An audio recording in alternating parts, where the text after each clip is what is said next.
Hey, Dave Spalding, Handgun Combatives.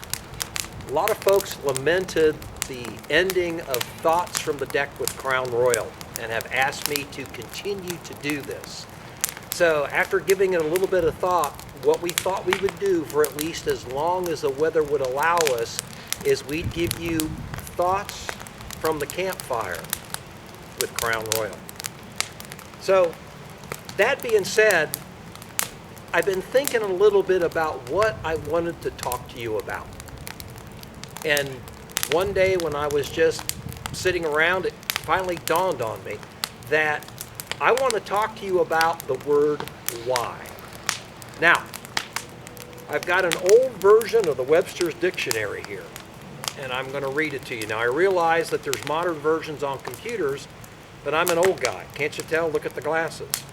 Anyway, Mr. Webster defines the word why as for what reason, cause, or purpose, the reason for which. Why's the reason, cause. So basically, what is the reason, what is the cause for whatever it is you do? Now, what brought this to my attention? Well, in my classes, I like to ask my students why. Why are you using that holster? Why are you carrying in that location? Why are you doing what you do? And the reason I do it is because I want to increase cognitive abilities on the part of my students. A lot of people really don't understand what wins a gunfight. It's not how fast your splits are, how quick you can draw, or how rapid your reload is. Those are the things you go to the range and you do because you want to have bragging rights or you want to look good. Now, I'm not saying that those skills are bad. No, you should have good foundational skills. But to think that those are the things that are going to win the gunfight, you're misinformed. What wins a gunfight is the person that can read the situation for what it is and adapt accordingly. Basically, applying the required techniques to the problem that's in front of them in order to win. Oftentimes that has nothing to do with how fast your shot-to-shot times are or how quick you can get the gun out of the holster. What it requires is thought, decision-making, basically thinking. So when I ask you why, I want to know what the reason is, why you're doing what you're doing.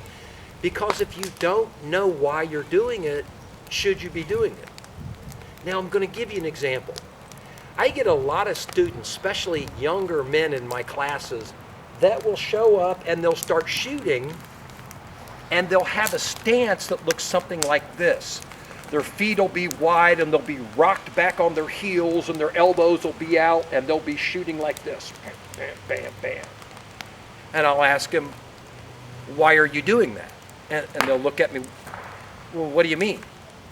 Why are you standing like that? Why are you presenting yourself like that? What?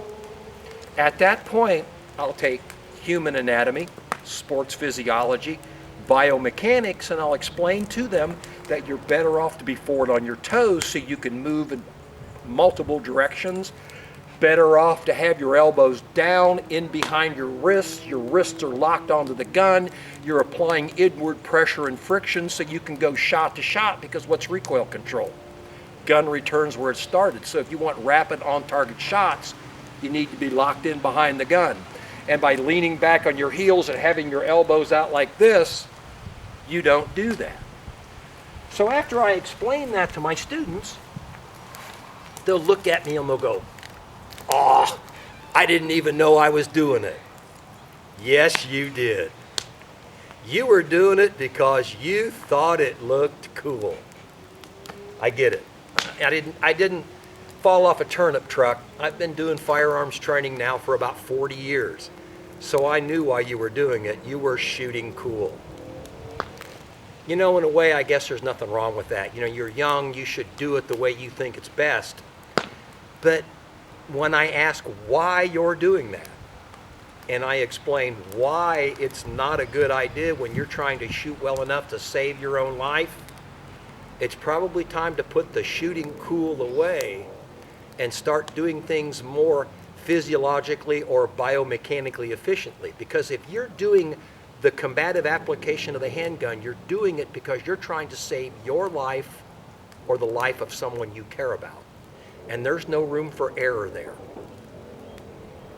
So when I come up and I ask someone why, I want the reason behind it. Because in handgun combatives, we don't do random, we don't do arbitrary, we don't do trendy or cool. There is a reason behind everything we do, every tactic, every technique, every procedure.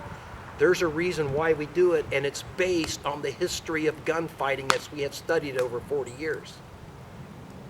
It's called critical thought, and you should apply it too.